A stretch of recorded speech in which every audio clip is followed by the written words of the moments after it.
Bueno,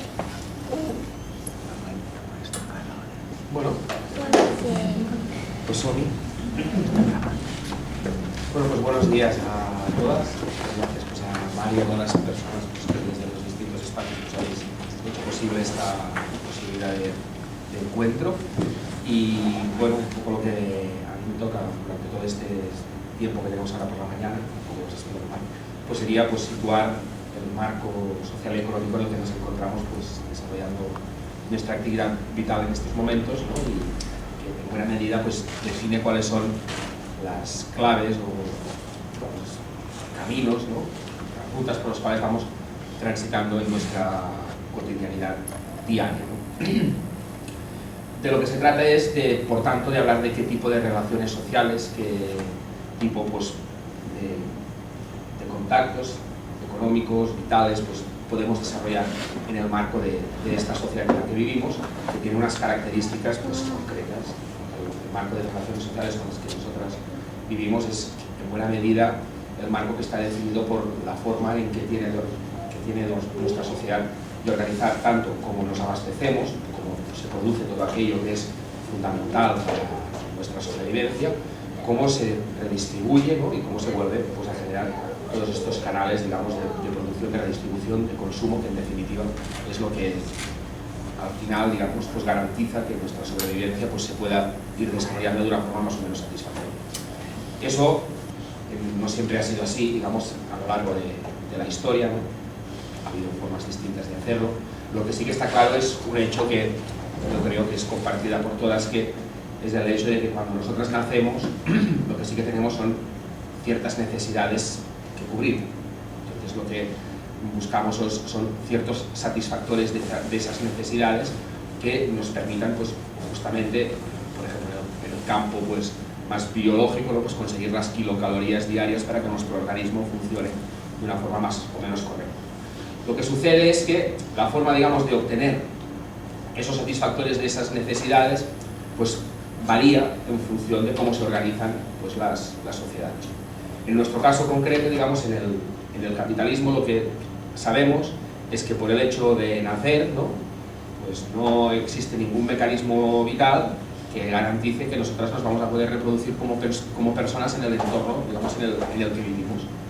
Diríamos que el hecho de nacer ya pues, nos otorga ciertas diferencias entre nosotras.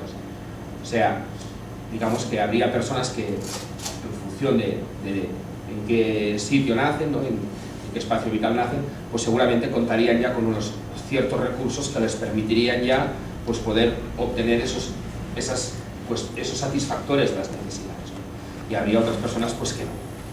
Al final, digamos, en nuestra sociedad, entre nosotras, digamos, mayoritariamente, y lo que serían los satisfactores de nuestras necesidades, existe un espacio que sería el mercado, que es donde nosotras, digamos, podemos a partir de ahí obtener esos satisfactores de necesidades a partir de aportar dinero. Pues el dinero es lo que nosotros aportamos a ese mercado y a partir de intercambiar ese dinero por los satisfactores de necesidades, pues conseguimos cubrir esas necesidades vitales que tenemos. Cuando me refería a que había algunas personas pues, que no lo necesitaban, que lo tenían más fácil, era porque, por ejemplo, ese dinero les podía haber llegado por herencia. Pues el hecho de disponer de una herencia pues podría hacer pues, que no haría falta, digamos que ese dinero ya lo tendrías de entrada y no tendrías que esforzarte más porque ya dispondrías de ese recurso. Mayoritariamente eso no es por lo que cuenta la mayoría de las personas, puesto que, digamos que una característica que tiene el capitalismo es la libertad. Digamos, el capitalismo nos hace personas libres. Nos hace personas libres de vender nuestras habilidades, nuestra capacidad de trabajo. Esa, digamos, es el gran avance pues, que representa el capitalismo, digamos, que somos personas libres. Libres de vender nuestra capacidad de trabajo, nuestras habilidades, en un mercado de trabajo en el que supuestamente nosotras vamos a aportar lo que sabemos hacer y a cambio de ello, introduciéndonos en un proceso productivo, pues vamos a recibir como contraparte un sueldo que es el que nos va a permitir poder ir al mercado, ¿no? Y obtener esos satisfactores de necesidades. Por tanto, diríamos que esa sería en buena medida la trayectoria exitosa de las personas en la sociedad capitalista. por el hecho de no tener herencia ni disponer de las formas autónomas de producir aquello que se necesita para vivir, la libertad en el capitalismo y por tanto nuestro éxito como personas en las cadenas de inclusión que supone el capitalismo es tener la posibilidad de ser una mercancía apetecible para alguien que piense que nuestras habilidades pueden ayudarle en su proceso productivo. Y entonces, digamos, lo que va a suceder es que, si eso es así, nuestra fuerza de trabajo, nuestra capacidad, se va a combinar en algunos espacios que se llaman fábricas y centros de producción, con algunos elementos que van a servir para poder aplicar nuestra fuerza de trabajo a un proceso productivo, la tecnología, y conseguir producir unas mercancías que justamente son las que van a ir al mercado. La cuestión es que, ¿qué objetivo tiene alguien para contratar nuestras habilidades productivas?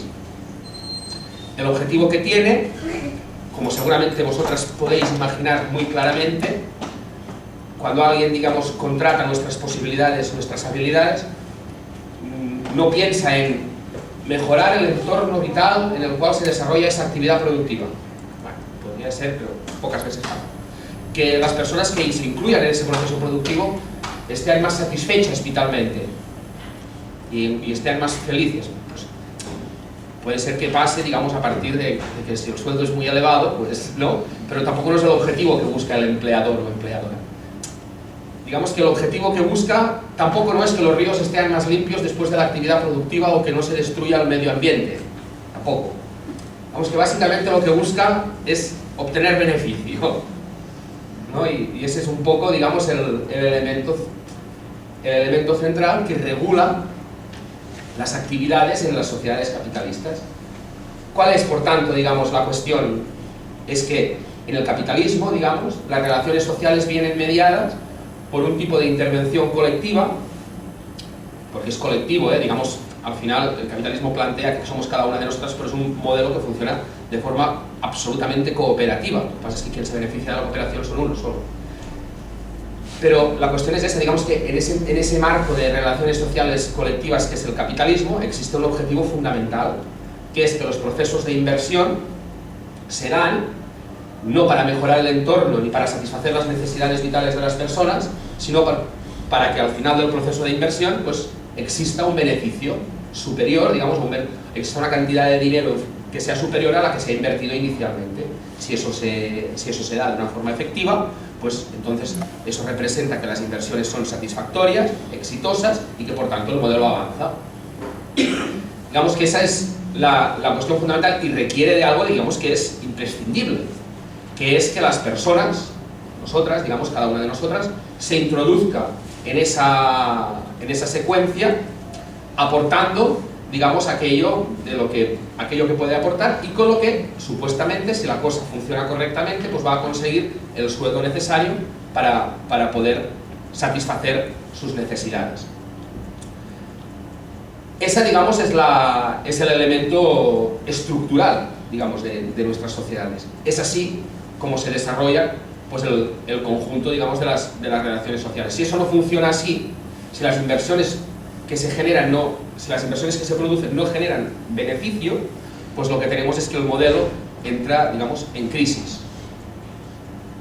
No funciona. ¿Y qué pasa si hay crisis? Bueno, pues que se pone en entredicho la lógica del capitalismo. Entonces es cuando hay que dar todos los cambios sociales colectivos necesarios para que el modelo continúe funcionando.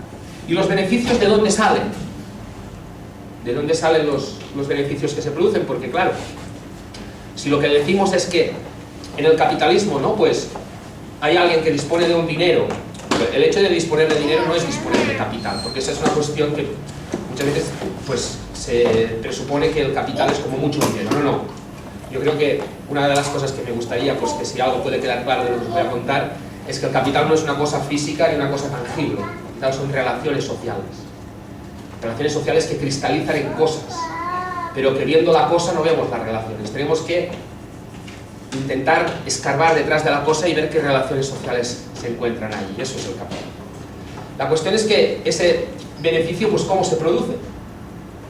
Claro, si nosotros tenemos en cuenta que, en principio, ¿no?, en ese funcionamiento que os digo de esa inversión que genera beneficios, el que dispone de ese dinero piensa en que hay una actividad en la que se invierte, eso le va a ganar, le va a representar que va a poder ganar dinero, es a partir de ese momento donde ese dinero se convierte en capital.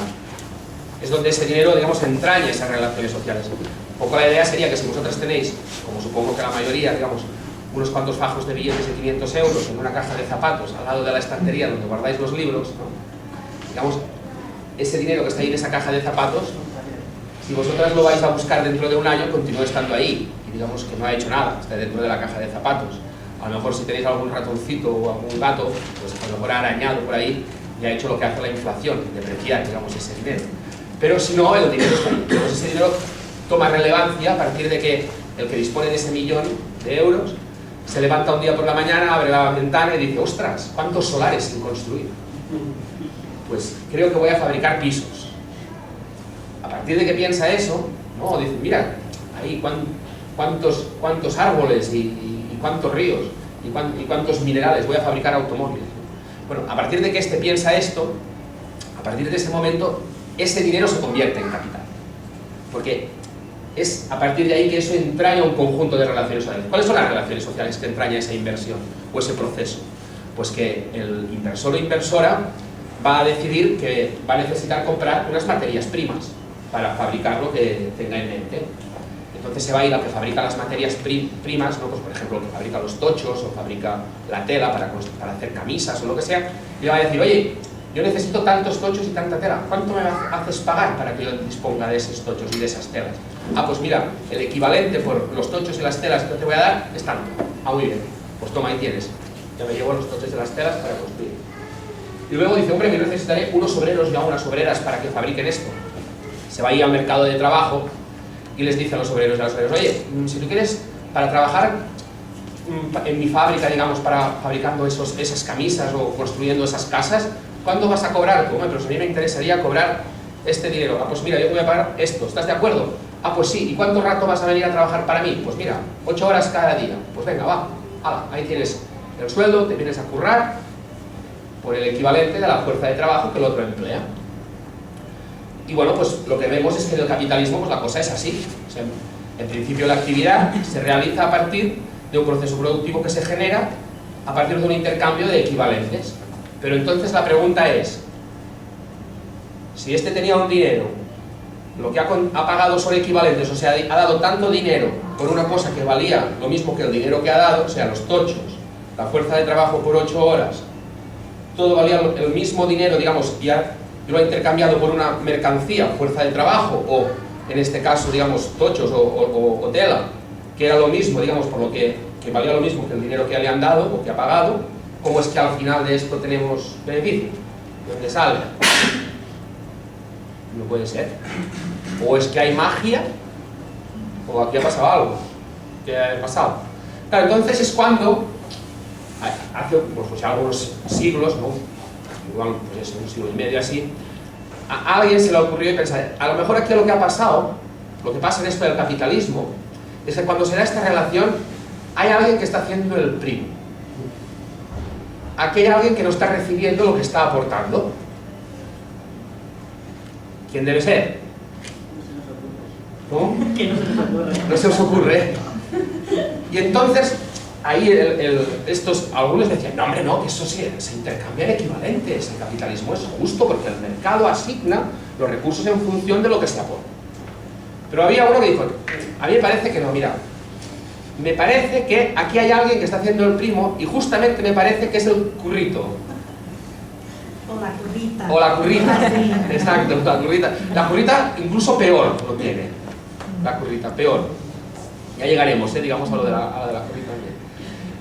¿Y por qué?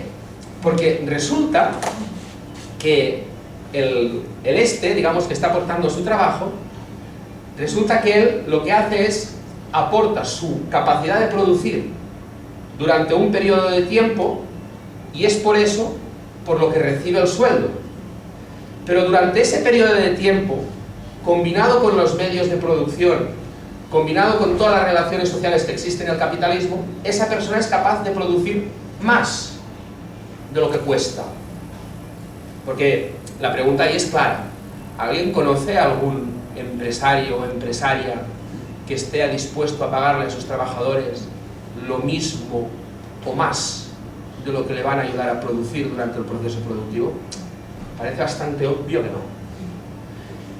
La cuestión es que ahí, entonces, lo que sabemos es que en el capitalismo se da esa característica, que gracias a la libertad que genera en esa capacidad de cada una de los trabajadores y trabajadoras de buscarse la vida en el mercado de trabajo, se da una relación social en la que cada uno aporta al proceso productivo y recibe una cantidad de recursos, pero resulta que combinado con los medios técnicos y con las condiciones de conocimiento que existen en la sociedad, cada una de nosotras acaba aportando más de lo que cuesta. Entonces la cuestión es, lo lógico sería, por tanto, que esos beneficios que genera ese proceso productivo pues se redistribuyeran entre todos los que participan. Pero es que resulta que no, porque resulta que existe una institución en el capitalismo que es fundamental, es como la piedra angular de la construcción, digamos, de su catedral de Compostela. Pues la piedra angular del capitalismo es la propiedad privada. ¿Y la propiedad privada qué representa? Pues representa, digamos, que el que es el propietario o propietaria tiene la capacidad de quedarse con ese trabajo excedente. Y entonces, pues, hay quien dijo que eso de la propiedad era un robo, y en parte tenía razón. Y otro dijo, a eso le vamos a llamar explotación. Y ese es uno de los elementos, digamos, fundamentales que genera la explotación, digamos, en el capitalismo. Ese es uno de los elementos que permite, digamos, explicar parte de ese beneficio. Pero entonces tendríamos otras formas de incrementar también ese beneficio en el capitalismo, una de las cuales, pues, tenía la currita. Pero la currita resultaba, digamos, que muchas veces en la evolución del capitalismo resulta que no se iba a la fábrica a vender su fuerza de trabajo, sino que lo que se necesitaba durante un periodo largo en el capitalismo, en este sistema que se llama capitalismo, es que el que era libre, y cuando se iba, digamos, a la fábrica a trabajar, cuando volvía a su casa, tuviera la posibilidad, digamos, de volverse a reproducir como fuerza de trabajo. Porque el que iba a trabajar ahí, pues cuando llegaba a su casa estaba cansado, necesitaba, pues, que alguien le hubiera preparado la comida, necesitaba el afecto, necesitaba un entorno doméstico en el que reproducirse, digamos, en el que rehacer su capacidad de producir y en el que generar nuevos trabajadores para la mañana o para otro día, digamos, tanto él como otros en el futuro. ¿De eso se encargaba el capitalismo? No. El capitalismo pagaba el sueldo. Y eso es un tema que, en buena medida, quedaba al margen de la propia lógica de costes del capitalismo, a pesar que alguien podría decir, eso de que estás diciendo, José Manuel, no es así, porque en las teorías de los economistas clásicos, el salario que se consideraba era el salario de subsistencia, y ese salario de subsistencia garantizaba también la reproducción de la familia. Bueno, la cuestión es que eso, digamos, en el primer momento, claro, incluso para los economistas clásicos, pues, que empiezan a desarrollar, que son los que empiezan a legitimar, pues, toda la lógica de despliegue del capitalismo, eso se empieza a pensar porque ellos son conscientes de que verdaderamente, digamos, el trabajador que está en la fábrica va a necesitar de ese entorno. Pero en la medida, digamos, en que va avanzando el capitalismo y va avanzando, pues, su propia lógica de legitimación, el salario se considera como un coste y no sostiene, digamos, lo que es la reproducción de la familia. ¿Quién se va a encargar de eso? Pues de eso va a ser, digamos, quien se va a encargar fundamentalmente de esa tarea van a ser, sobre todo, las mujeres. Entonces, ¿qué tenemos? Tenemos que va a existir una parte de la población que va a desarrollar toda una serie de actividades fundamentales para la propia lógica de reproducción del capitalismo, en este caso vinculadas a la lógica, digamos, de la reproducción, pues, del trabajador, y para todo ese tipo de actividades no va a recibir, digamos, ningún tipo de contraprestación. Eso va a ser un trabajo gratis, en buena medida, que socialmente, digamos, se va a desarrollar en el capitalismo. Y entonces incluso eso genera otro tipo de explotación. Primera, es precisamente todo ese trabajo, toda esa actividad, que es vital para la reproducción del capitalismo y que por tanto también está sustentando todo ese beneficio, no va a ser pagada como un coste, por tanto eso genera un incremento, digamos, de beneficio que tampoco se va a redistribuir. Pero a la vez, digamos que, y eso pasa, eso es así, bueno, pues ha pasado siempre y continúa pasando, y a no ser, digamos, que lo consigamos limitar, pues va a ser otra de las cosas que va a suceder. Los trabajadores, pues como eran los que tenían, pues, la responsabilidad, digamos, pues muchas veces pues cuando salían de su trabajo, en lugar de irse a su casa y contribuir pues a hacer la comida, a lavar la ropa, a lavar el baño, a todas esas cosas, pues decían, pues yo tengo que distraer un poco y me voy a jugar al dominó o a las cartas, no sé qué. Entonces lo que hacían también con su tiempo libre no era utilizarlo en su proceso de reproducción, digamos, material, sino que lo que hacían era utilizar su tiempo, digamos, para su ocio, cargando parte de esa reproducción sobre el tiempo de reproducción de vida de su compañera. Entonces existe también esa forma de explotación también, de espacio de vida, en el que muchas veces lo que ha acabado sucediendo es que la lógica del capitalismo ha llevado a que en los hogares haya un proceso de explotación por parte, digamos, un proceso de explotación patriarcal, de género, en este caso, pues, por parte de los trabajadores sobre el conjunto, digamos, de su familia. En el caso de las mujeres ha sido fastidioso también, digamos, toda la lógica del capitalismo está siendo, porque en la medida en que el capitalismo las integra también en el proceso productivo, se produce pues ya una doble explotación. La explotación que se produce de la lógica capital-trabajo, más toda la que se produce, digamos, de la combinación entre el patriarcado y lo que representaría la propia lógica de despliegue del capitalismo. Y eso evidentemente pues ha tenido también todos sus elementos de aplicación y de expansión pues culturales, políticos, institucionales, a todos los niveles. Por tanto, ya tendríamos que ese beneficio se produce por dos lógicas que ya podemos empezar a reconocer. La primera sería la lógica de la explotación propia del capital-trabajo en el capitalismo, que combinada con el patriarcado genera una posibilidad de succión de todo ese excedente que se genera colectivamente. Tendríamos una tercera parte, digamos, también de explotación, pues al final digamos que en las sociedades pues existe una serie de recursos materiales que son la base.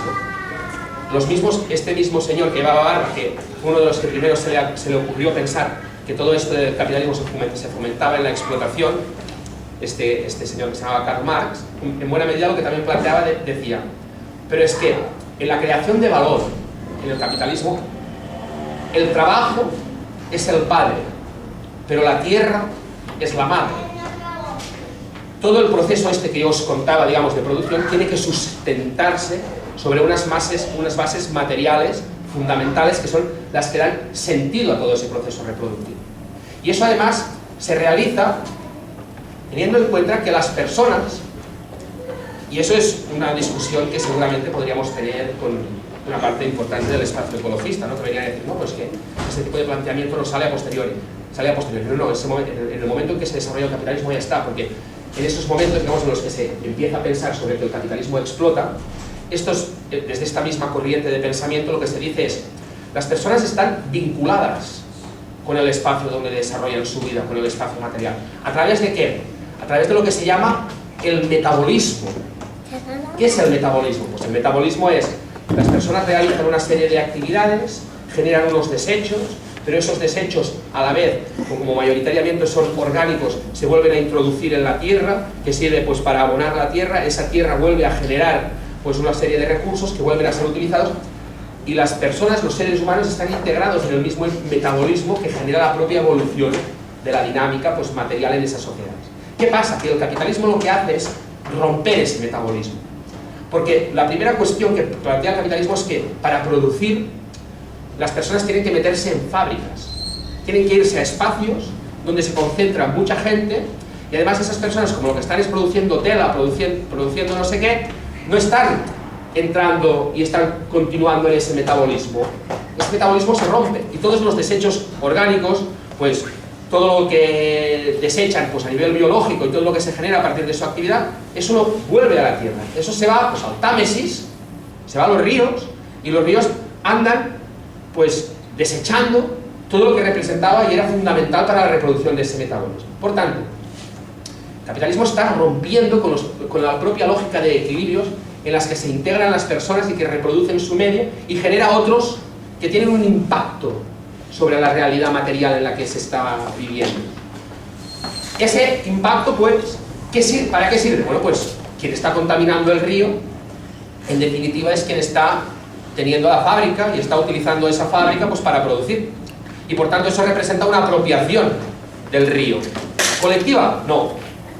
Por parte del que la va a utilizar para obtener su beneficio.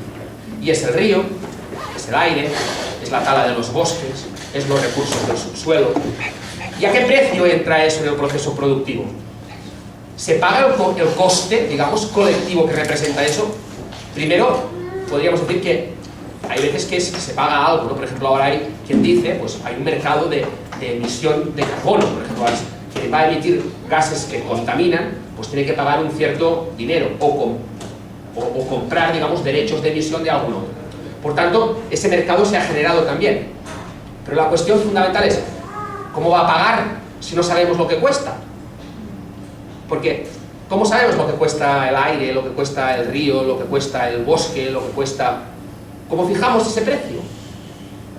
Porque en principio el mecanismo del mercado nos dice que para el precio, todos los que, tanto los ofertantes como los demandantes, digamos, de eso tienen que concurrir en el mercado. Pero los ofertantes y los demandantes, digamos, en el caso de los recursos naturales, concurren en el mercado, pues cuesta de ver porque hay muchas que son generaciones futuras que todavía no están. Por tanto, ¿cómo se fija ese precio? Es difícil, digamos, incluso para la teoría económica convencional solucionar este tipo de elementos. Lo que sí que sabemos es, por tanto, es que en el capitalismo de forma práctica lo que se produce es una desposesión. ¿Desposesión de qué? De recursos que son colectivos para generar, digamos, ese beneficio que es la clave del capitalismo. Por tanto, ya tenemos tres mecanismos, digamos, de explotación que en definitiva generan una desposesión de lo que colectivamente nos pertenece. ¿Qué es lo que resulta de nuestro proceso productivo en combinación con las condiciones sociales en las que producimos, en nuestros entornos vitales y relacionales, a través también, digamos, combinando la lógica del capitalismo con la del patriarcado, la de la desposesión con todo lo que representa la apropiación de los recursos naturales del patrimonio colectivo, pues para producir beneficios? Y todavía nos faltaría una, que desde mi perspectiva también es muy importante, que en buena medida os lo he ido contando, que es que finalmente el capitalismo es una forma altamente cooperativa de relacionarnos. El capitalismo es cooperación por excelencia. Y cada vez más.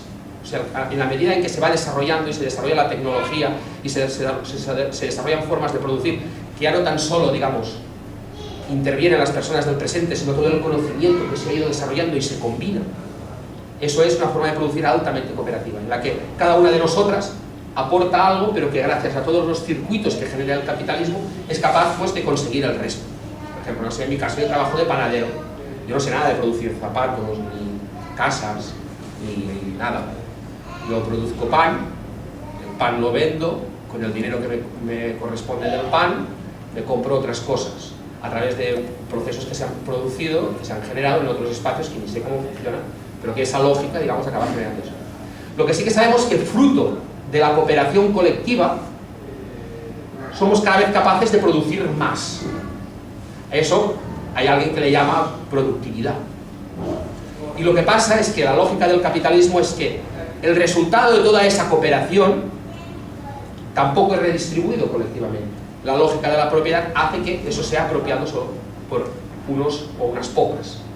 Por tanto, diríamos que lo que caracteriza justamente la producción de beneficios en el capitalismo es un proceso de explotación y de exposesión múltiple que se da, digamos, en muchísimos ámbitos, digamos, de nuestra sociedad, e introduciendo, digamos, muchísimos aspectos que son fundamentales.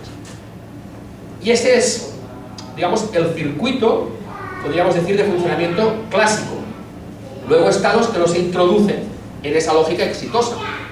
Porque vamos a ver, no todo el mundo cuando llega al mercado de trabajo le dicen, vente a trabajar conmigo. Por ejemplo, tú puedes llegar al mercado de trabajo y decir, pues yo quiero ir ahí a cobrar un sueldo. Y decir, ¿qué sabes? ¿Tú sabes cosas de informática? Y decir, no, yo soy antropólogo. Pues no vas a hacer nada, no necesitamos un antropólogo para producir. Mira, yo estoy ahí, pero es que yo, ¿sabes qué? Tengo un problema, pues porque por las razones que sea, estoy enganchado a determinadas sustancias. Uy, pues eso va muy mal para los sistemas productivos, porque tienes que tener una estabilidad, estar ahí unas horas, más o menos una forma, pues, más o menos automática de estar presente permanentemente, por tanto, tampoco. Ya tengo una edad, yo tengo 55 años y querría... No, es que sabes que nos interesa gente joven. La gente mayor pues no tiene los conocimientos, no nos sirve. Entonces, tú a lo mejor quieres cobrar el sueldo, pero no eres una mercancía apetecible. Ahí en la estantería del capitalismo, pues no estás, digamos, no viene la empresa y dice, pues bien. Entonces, ¿qué pasa cuando te sales de ahí? Cuando ya no estás en ese circuito exitoso. Bueno, eso ya os lo explicará un poco qué pasa ahí, ¿no? Entonces ahí la forma de reproducirse ya es otra, ya no interviene ese mecanismo exitoso. Pues que además, digamos, en nuestra sociedad se da una característica pues también fundamental que tiene mucho que ver con las jornadas. Es que al final justamente toda la serie de derechos que se derivan de, bueno, toda esa serie de derechos que se derivan del funcionamiento institucional de nuestra sociedad dependen mayoritariamente de estar o haber estado en el proceso de trabajo, de haber sido, digamos, trabajador asalariado o asalariado. Pues no sé, si estás en el paro, se necesita primero haber trabajado un tiempo. Si eres pensionista, necesitas haber trabajado un tiempo. O sea que, en definitiva, digamos, lo que integra, digamos, toda esa capacidad de conseguir recursos para subsistir en el capitalismo es la pertinencia en el mercado de trabajo. ¿Para qué? Para lograr un sueldo. ¿A través de qué? ¿Y ese sueldo qué va a representar? En la lógica del capitalismo, múltiples procesos de explotación y de desposesión.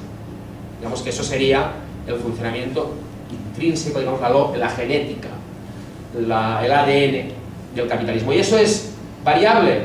Bueno, va mutando, se va adaptando, pero esa es la lógica esencial del capitalismo desde sus orígenes. ¿Qué sucede?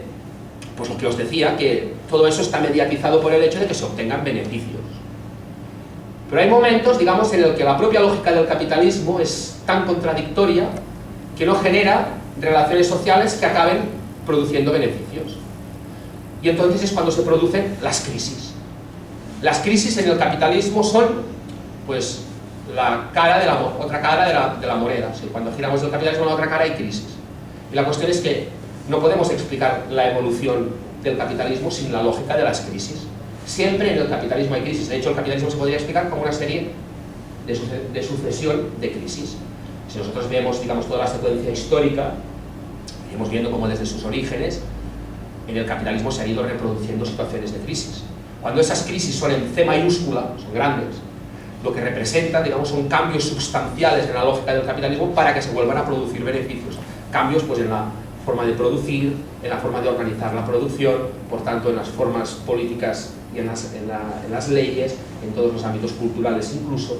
Todo eso son cambios que se van a generar en sociedades concretas cuando el capitalismo está en crisis para recuperar la tasa de beneficios, que es lo que queda en entredicho cuando se producen las situaciones de crisis.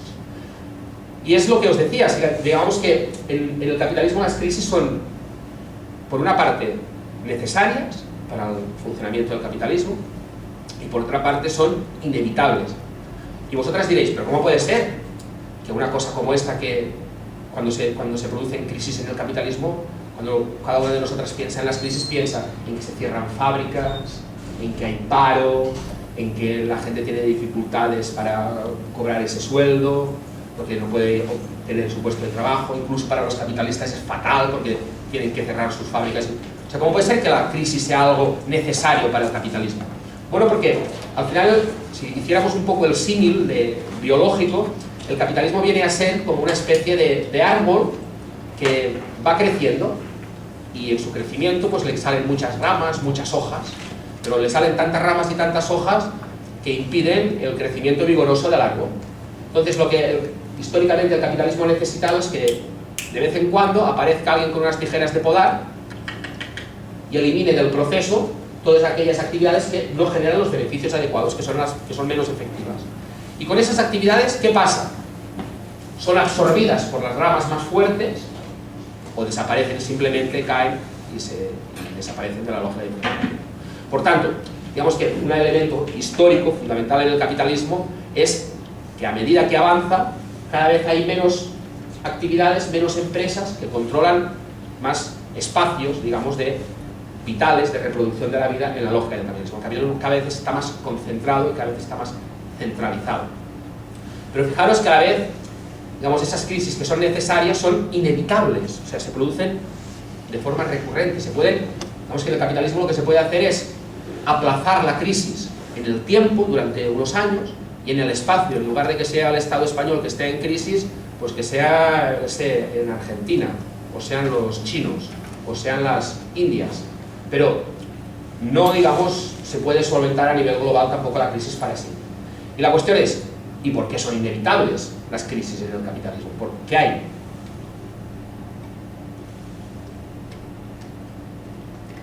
Pues la inevitabilidad viene de que el capitalismo es un sistema de relaciones sociales, es un modo de producción basado en relaciones sociales que son contradictorias.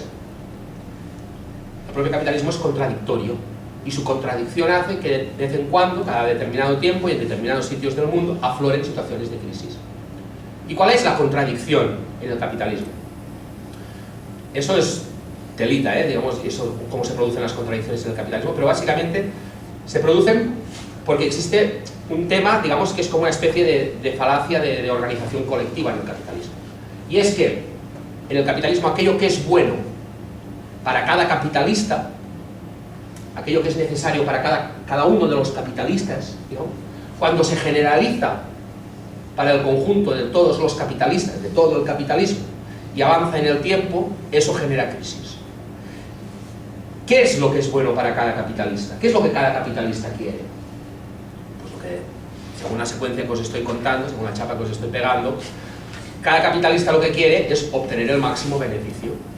¿Y cómo lo hace? Pues ya hemos visto que lo hace a través de explotar al máximo, digamos, a sus trabajadores, a sus trabajadoras. Pero ¿eso qué pasa? ¿Qué hemos visto en la historia que pasa cuando se hace eso?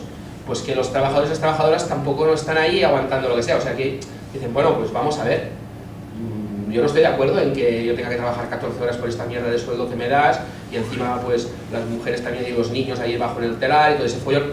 Y históricamente pues los trabajadores y las trabajadoras se organizan y montan pollos, montan huelgas y queman la fábrica y no sé qué. Y eso es fatal para el capitalista, porque tiene unos problemas serios. O sea, resulta que la gente pues no está siempre de acuerdo. Entonces, claro, los capitalistas dicen, eso de continuar explotando así a la brava a los trabajadores y a las trabajadoras, pues no va muy bien, porque estos se rebelan y se montan ahí con los pollones del copón. Entonces es cuando, en la lógica de evolución del capitalismo, pensaron, la tecnología, eso nos va a ir bien. Porque si aplicamos la tecnología a los procesos productivos, o sea, a las máquinas, y reorganizamos el proceso productivo en función de las máquinas, lo que podemos conseguir, piensa el capitalista, es, me gastaré un dinerito, eso está claro, pero lo que podré conseguir es que por cada hora de trabajo empleada en el proceso productivo por cada uno de mis trabajadores y trabajadoras, yo pueda producir más, gracias a la tecnología. Y si produzco más por cada hora empleada de mis trabajadores y trabajadoras, podré tener ventaja sobre mi capitalista competidor, que si no se espabila, o se va o lo absorbo.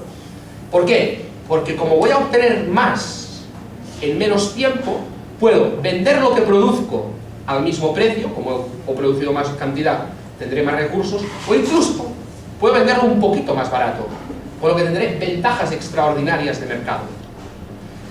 Y así, digamos, es como se produce la evolución en el capitalismo a través de la tecnología, porque eso permite, digamos, ser más competitivos a los capitalistas. Pero en el capitalismo pasa una cosa que es muy clara. Es aquello de cuando a una cosa le funciona a tu vecino, se copia. Entonces el capitalista que está ahí al lado dice, mira este, ha montado estas máquinas y ha puesto estos ordenadores y lo bien que le va, pues yo voy a replicar esa tecnología. Y el otro capitalista pues invierte también en esa tecnología. Por tanto ya estamos en un momento T+1 en el que tenemos que gracias a la tecnología podemos producir más y mejor, pero ¿qué pasa?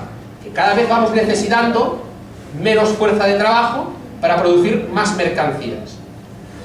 Y así se va evolucionando en el capitalismo.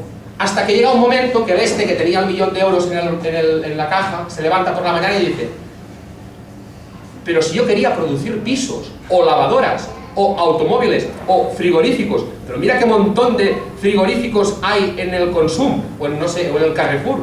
¿Para qué voy a producir más si ya no se pueden comprar?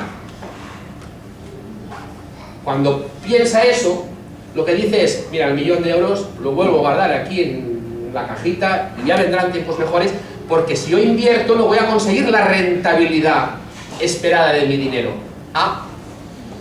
¿Qué pasa? Que la propia lógica de evolución del capitalismo nos hace llegar a un momento donde no se genera la inversión porque no genera los beneficios esperados.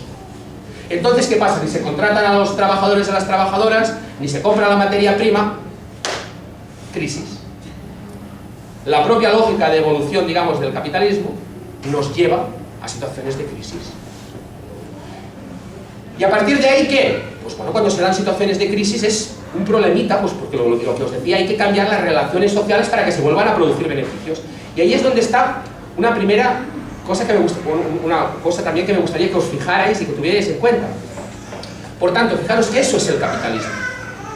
El capitalismo no son grandes polígonos industriales, contenedores que van para arriba y para abajo, en los océanos, en barcos grandísimos. Eso es el flujo en el capitalismo.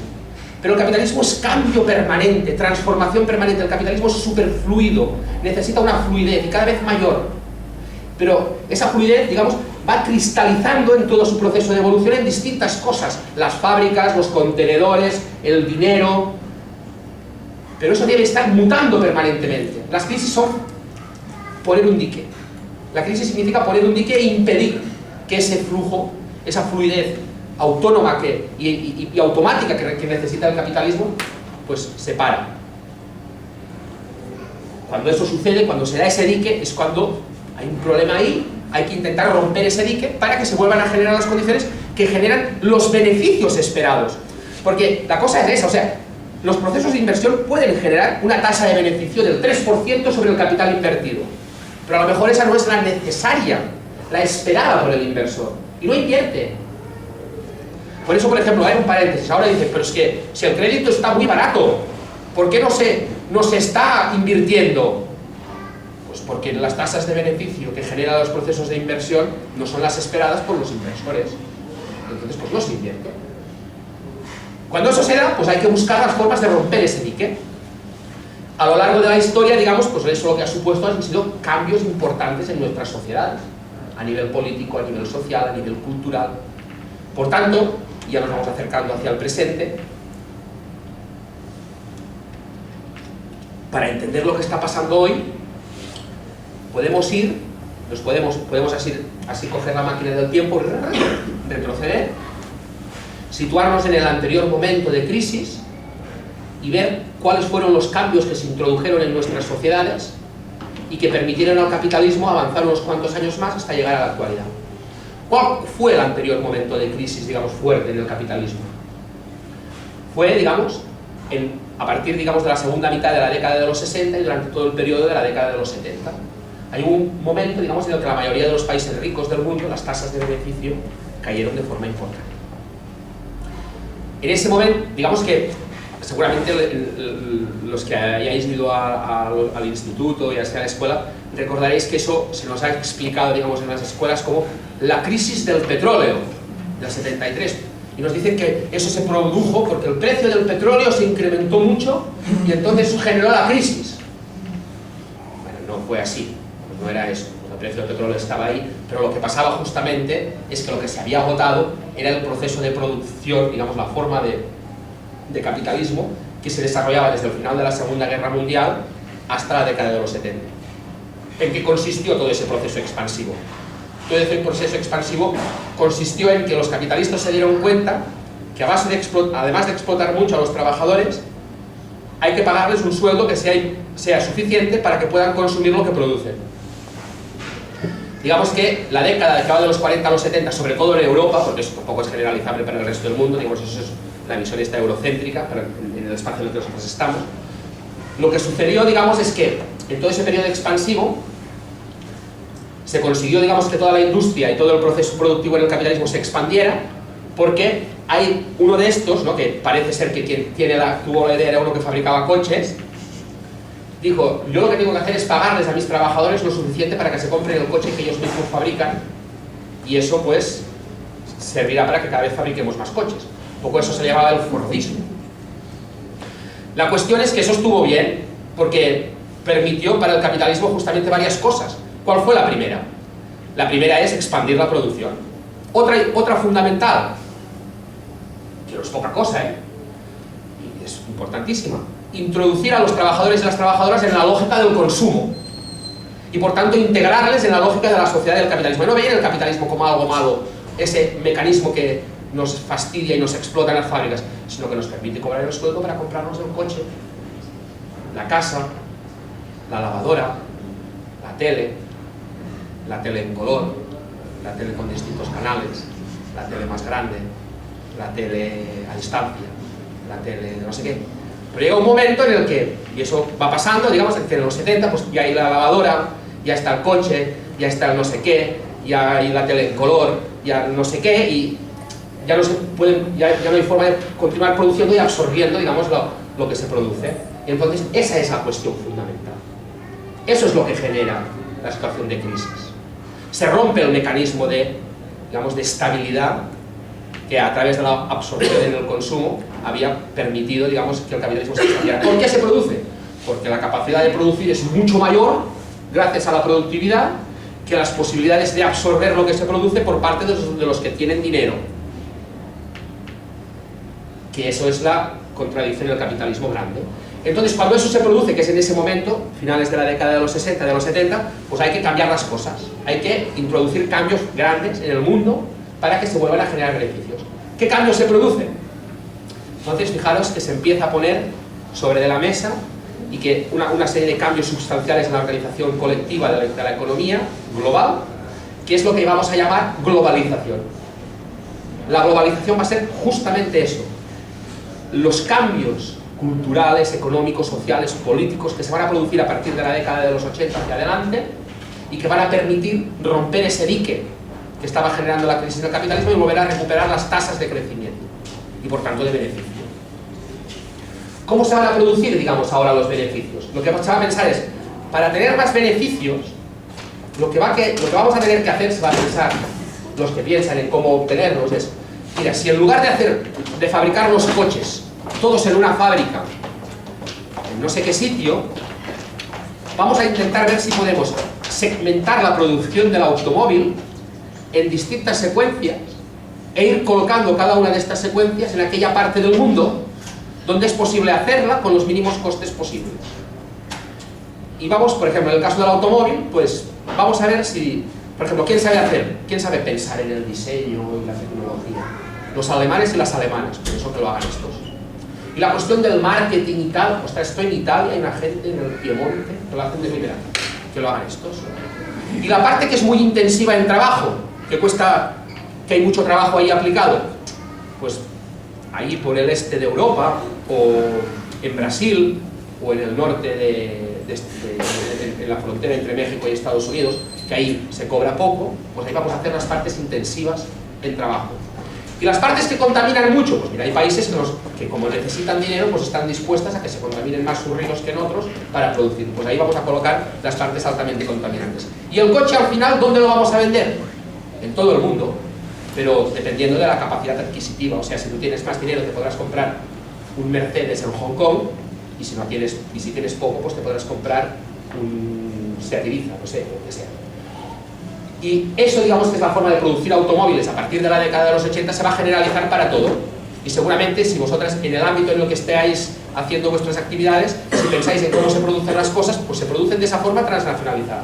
Desde las bolsas de patatas hasta los cerdos. Todo se produce, digamos, según ese mecanismo. ¿Y eso qué permite? Permite justamente, por una parte, la obtención de mayores beneficios, porque se reducen los costes. Pero también, ¿por qué se reducen los costes? Porque a la medida en que existe la capacidad de segmentar el proceso productivo y de deslocalizarlo, se puede ir a Compostela o se puede ir a Vigo y decirles a los currantes del este de la Citroën, oye, es que ¿sabes qué? Le dicen los de la empresa esta, PSP, o no sé cómo se llama ahora la que, ¿no? PSA.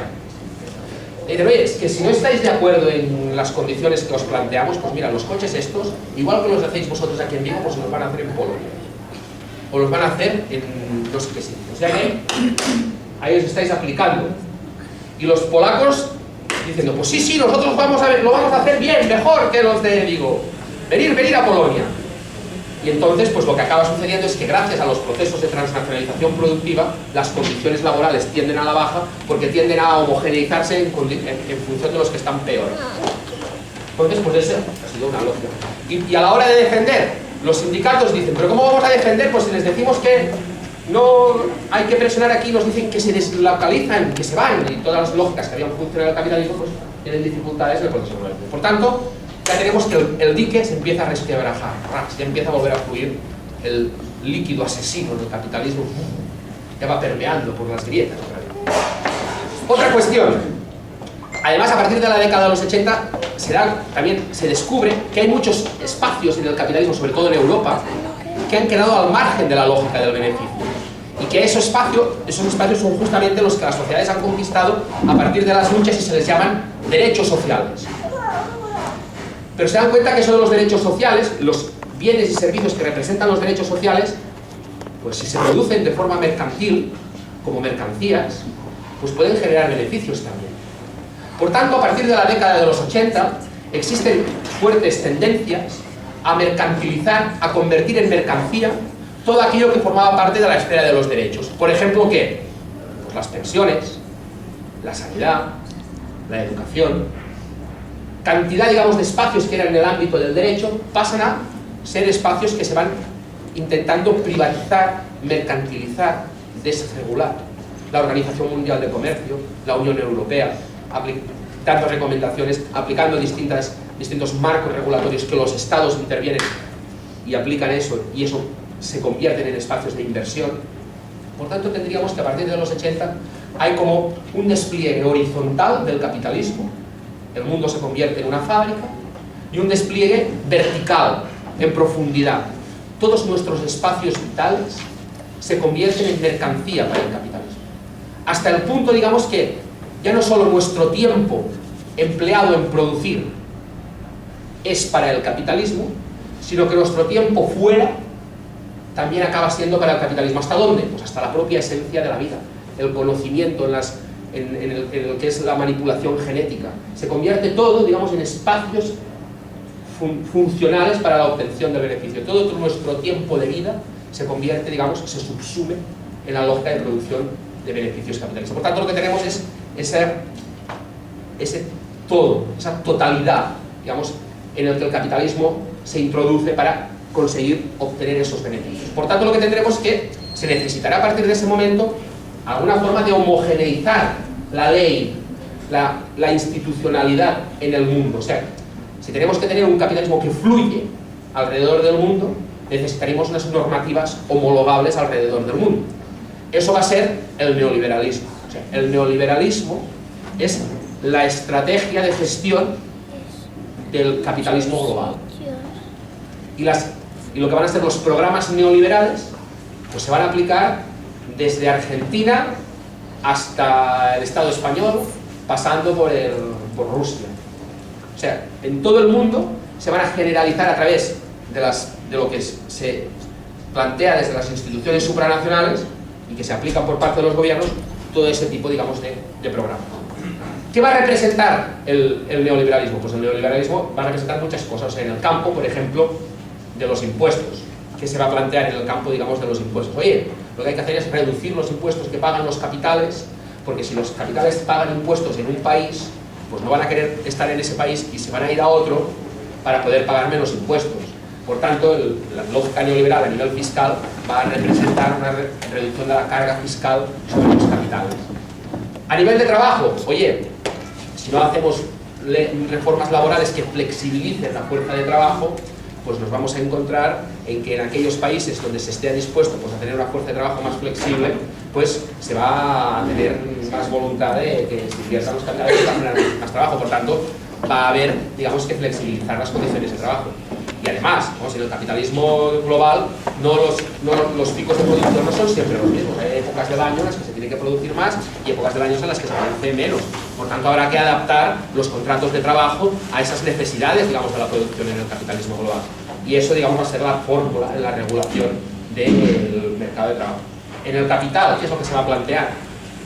El capital debe poder circular libremente a escala global. No deben haber trabas de funcionamiento. No deben haber leyes que dificulten que el dinero tenga dificultades para ir de un país a otro. Fijaros que en el caso nuestro, digamos en el caso más próximo, que es el de la Unión Europea, ¿no?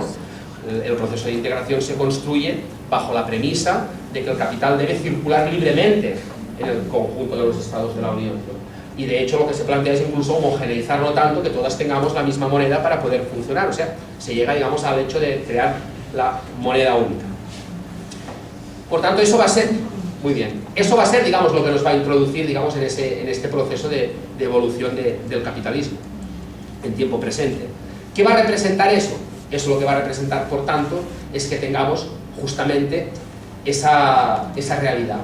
Una realidad donde el capital va a poder fluir a escala global de forma descontrolada, y eso va a generar momentos en los que tendremos muchos recursos en esa esfera financiera que van a tener repercusiones, digamos, sobre la esfera real.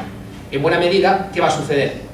Va a suceder que todo ese dinero que está concentrado en la esfera financiera va a tener posibilidades de llegar hasta tiempo presente, hasta nuestra realidad más cotidiana, y expandir todos los procesos productivos que existen. ¿A través del qué? De las hipotecas, del crédito. El crédito, digamos, va a ser el mecanismo que va a permitir ese proceso de expansión en el capitalismo.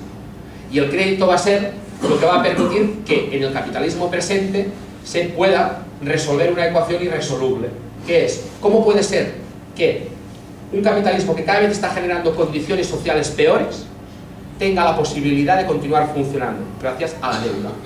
La deuda es lo que permite, digamos, traer los beneficios futuros a tiempo presente para poder consumir en tiempo presente lo que se va a pagar en el futuro, y expandir la producción también a inversiones que se van a pagar en el futuro. El problema va a estar cuando de repente no se pueda empezar a pagar todos esos créditos, porque no existan, porque la misma lógica del capitalismo no genera los recursos a aquellos que están interviniendo para pagar, para poder hacer frente a esas deudas.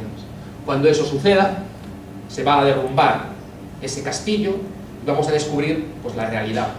Y la realidad es que el capitalismo está donde ha estado siempre, intentando producir beneficios. Su lógica expansiva le ha llevado a un momento donde puede producir muchísimo, donde tiene una capacidad de producir en China, transportar a no sé dónde a través de no sé qué, además con la tecnología y el internet y no sé qué, pero ha generado miles de millones de personas. Las condiciones sociales que ha generado son miles de millones de personas sin capacidad de absorber lo que se produce. Entonces, digamos, nos encontramos en el momento presente con este capitalismo que está sobreacumulado, es un capitalismo que tiene problemas de sobreacumulación. Esos problemas de sobreacumulación le generan graves problemas de sobreproducción, puede producir muchísimo, pero debido a las condiciones sociales que ha creado, existen problemas graves de subconsumo. Por tanto, el capitalismo tiene problemas serios en el futuro para poder colocar todas esas mercancías. ¿Qué va a hacer para sobrevivir? Sobre todo va a aplicar tres elementos que tampoco no son tan difíciles de entrever viendo lo que está sucediendo y viendo la historia. Va a presionar todavía más las condiciones de trabajo de los trabajadores y trabajadoras, y por tanto también las condiciones de reproducción de la vida, y por tanto también, digamos, va a afianzar y va a reproducir ampliamente los procesos de explotación, tanto a nivel productivo como a nivel de producción, digamos, combinándolo con el patriarcado, con esa lógica violenta, digamos, que agrede al conjunto de la población femenina, y además va a ser mucho más desposesor. Va a necesitar todavía introducir ya de forma más barata los recursos naturales para continuar obteniendo beneficios.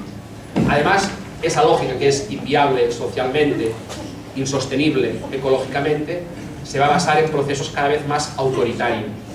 Cada vez, digamos, la ciudadanía, las clases populares, vamos a tener menos capacidad de incidir sobre aquellos elementos que son fundamentales para reproducir la vida en nuestras sociedades.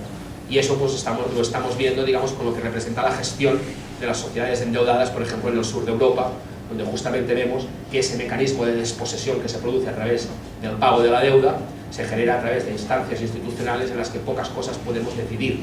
Por ejemplo, en nuestro caso, pues hemos visto cómo ha sido fácil y ha sido relativamente sencillo, pues, modificar incluso la Constitución, ¿no? Lo vimos en agosto de 2011, cuando, debido, pues, a las recomendaciones del Banco Central Europeo y de los gobiernos fuertes que operan debido a los grandes intereses que operan en Europa, pues se recomendó la modificación del artículo 135 de la Constitución, que verdaderamente lo que venía a decir, con el acuerdo del Partido Socialista y del Partido Popular, era que si existían recursos en la economía, esos recursos debían ir a pagar el euro. Y eso se consultó, eso hubo un debate, no.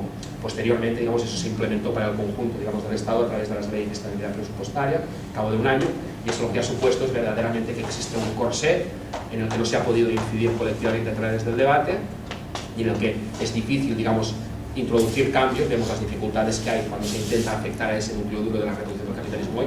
Lo hemos visto en Grecia, lo estamos viendo en distintos espacios. Y eso lo que representa es que, por tanto, existe un teorema. En los 70, pues hay que cambiar las cosas. Hay que introducir cambios grandes en el mundo para que se vuelvan a generar beneficios. ¿Qué cambios se producen? Entonces, fijaros que se empieza a poner sobre de la mesa y que una serie de cambios sustanciales en la organización colectiva de la economía global, que es lo que vamos a llamar globalización.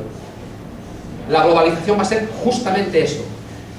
Los cambios culturales, económicos, sociales, políticos que se van a producir a partir de la década de los 80 hacia adelante y que van a permitir romper ese dique que estaba generando la crisis del capitalismo y volver a recuperar las tasas de crecimiento y, por tanto, de beneficio. ¿Cómo se van a producir, digamos, ahora los beneficios? Lo que se va a pensar es, para tener más beneficios, lo que vamos a tener que hacer, se va a pensar, los que piensan en cómo obtenerlos, es, mira, si en lugar de fabricar los coches todos en una fábrica, en no sé qué sitio, vamos a intentar ver si podemos segmentar la producción del automóvil en distintas secuencias e ir colocando cada una de estas secuencias en aquella parte del mundo donde es posible hacerla con los mínimos costes posibles. Y vamos, por ejemplo, en el caso del automóvil, pues vamos a ver si, por ejemplo, ¿quién sabe pensar en el diseño y la tecnología? Los alemanes y las alemanas, por eso que lo hagan estos. Y la cuestión del marketing y tal, ostras, estoy en Italia, hay una gente en el Piemonte que lo hacen de primera, que lo hagan estos. Y la parte que es muy intensiva en trabajo, que hay mucho trabajo ahí aplicado, pues ahí por el este de Europa, o en Brasil, o en el norte en la frontera entre México y Estados Unidos, que ahí se cobra poco, pues ahí vamos a hacer las partes intensivas en trabajo. Y las partes que contaminan mucho, pues mira, hay países que como necesitan dinero, pues están dispuestas a que se contaminen más sus ríos que en otros para producir. Pues ahí vamos a colocar las partes altamente contaminantes. Y el coche al final, ¿dónde lo vamos a vender?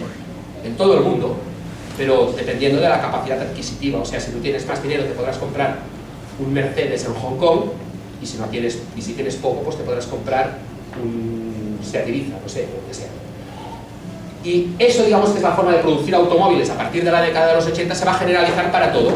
Y seguramente, si vosotras en el ámbito en el que estéis haciendo vuestras actividades, si pensáis en cómo se producen las cosas, pues se producen de esa forma transnacionalizada. Desde las bolsas de patatas hasta los cerdos. Todo se produce, digamos, según ese mecanismo. ¿Y eso qué permite? Permite justamente, por una parte, la obtención de mayores beneficios, porque se reducen los costes. Pero también porque se reducen los costes, porque a la medida en que existe la capacidad de segmentar el proceso productivo y de deslocalizarlo, se puede ir a Compostela o se puede ir a Vigo y decirles a los currantes del este de la Citroën, oye, es que ¿sabes qué? Le dicen los de la empresa esta, PSP, o no sé cómo se llama ahora la que, ¿no? PSA. Le dicen, oye, es que si no estáis de acuerdo en las condiciones que os planteamos, pues mira, los coches estos, igual que los hacéis vosotros aquí en Vigo, pues los van a hacer en Polonia. O los van a hacer en no sé qué sitio. O sea que ahí os estáis aplicando. Y los polacos diciendo, pues sí, nosotros lo vamos a hacer bien, mejor que los de Vigo. Venir a Polonia. Y entonces, pues lo que acaba sucediendo es que gracias a los procesos de transnacionalización productiva, las condiciones laborales tienden a la baja porque tienden a homogeneizarse en función de los que están peor. Entonces, pues esa ha sido una lógica. Y a la hora de defender, los sindicatos dicen, ¿pero cómo vamos a defender? Pues si les decimos que no hay que presionar aquí, nos dicen que se deslocalizan, que se van, y todas las lógicas que habían funcionado en el capitalismo, pues tienen dificultades en el proceso productivo. Por tanto, ya tenemos que el dique se empieza a resquebrajar, ya empieza a volver a fluir el líquido asesino del capitalismo, ya va permeando por las grietas. Otra cuestión. Además, a partir de la década de los 80, también se descubre que hay muchos espacios en el capitalismo, sobre todo en Europa, que han quedado al margen de la lógica del beneficio. Y que esos espacios son justamente los que las sociedades han conquistado a partir de las luchas y se les llaman derechos sociales.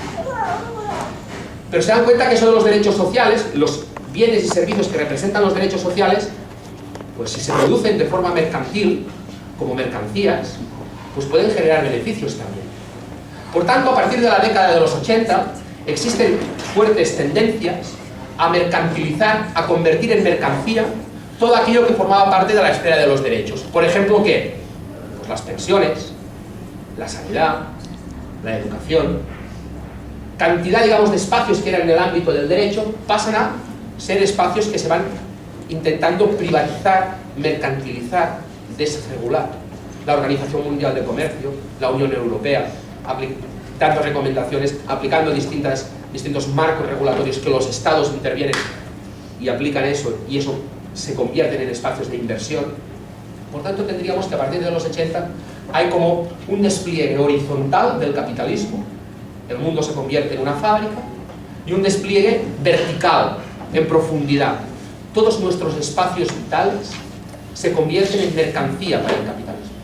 Hasta el punto, digamos, que ya no solo nuestro tiempo empleado en producir es para el capitalismo, sino que nuestro tiempo fuera también acaba siendo para el capitalismo. ¿Hasta dónde? Pues hasta la propia esencia de la vida, el conocimiento en lo que es la manipulación genética. Se convierte todo, digamos, en espacios funcionales para la obtención del beneficio. Todo nuestro tiempo de vida se convierte, digamos, se subsume en la lógica de producción de beneficios capitalistas. Por tanto, lo que tenemos es ese todo, esa totalidad, digamos, en el que el capitalismo se introduce para conseguir obtener esos beneficios. Por tanto, lo que tendremos es que se necesitará a partir de ese momento alguna forma de homogeneizar la ley, la institucionalidad en el mundo. O sea, si tenemos que tener un capitalismo que fluye alrededor del mundo, necesitaremos unas normativas homologables alrededor del mundo.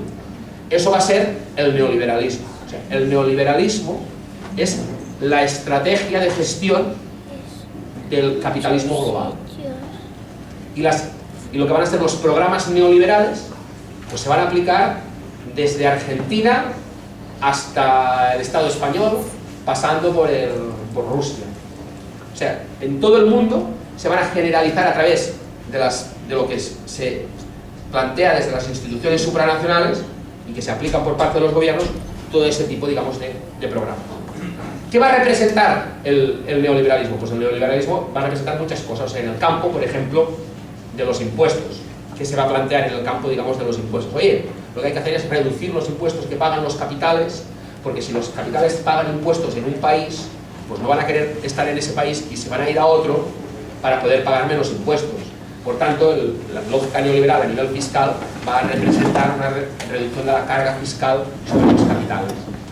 A nivel de trabajo, oye, si no hacemos reformas laborales que flexibilicen la fuerza de trabajo, pues nos vamos a encontrar en que en aquellos países donde se esté dispuesto, pues, a tener una fuerza de trabajo más flexible, pues se va a tener más voluntad de que se inviertan los capitales para generar más trabajo. Por tanto, va a haber, digamos, que flexibilizar las condiciones de trabajo. Y además, en el capitalismo global, los picos de producción no son siempre los mismos. Hay épocas del año en las que se tiene que producir más y épocas del año en las que se produce menos.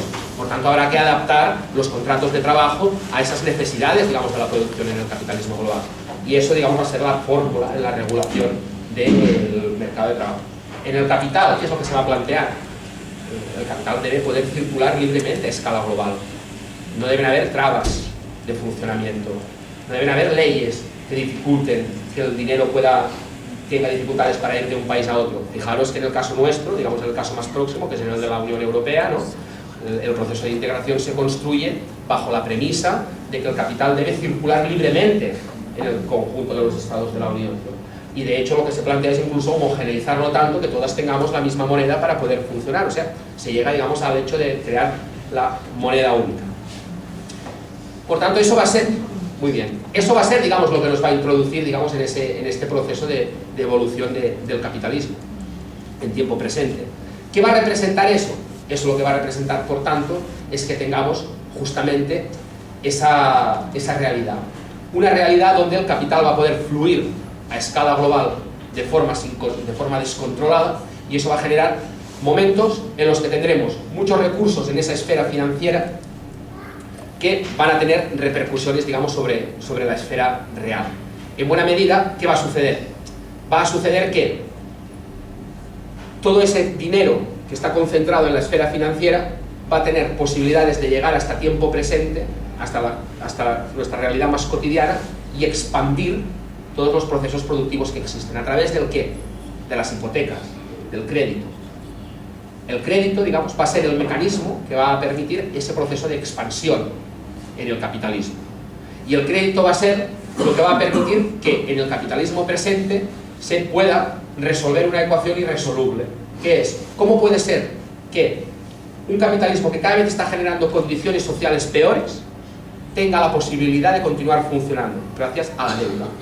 La deuda es lo que permite, digamos, traer los beneficios futuros a tiempo presente para poder consumir en tiempo presente lo que se va a pagar en el futuro y expandir la producción también a inversiones que se van a pagar en el futuro.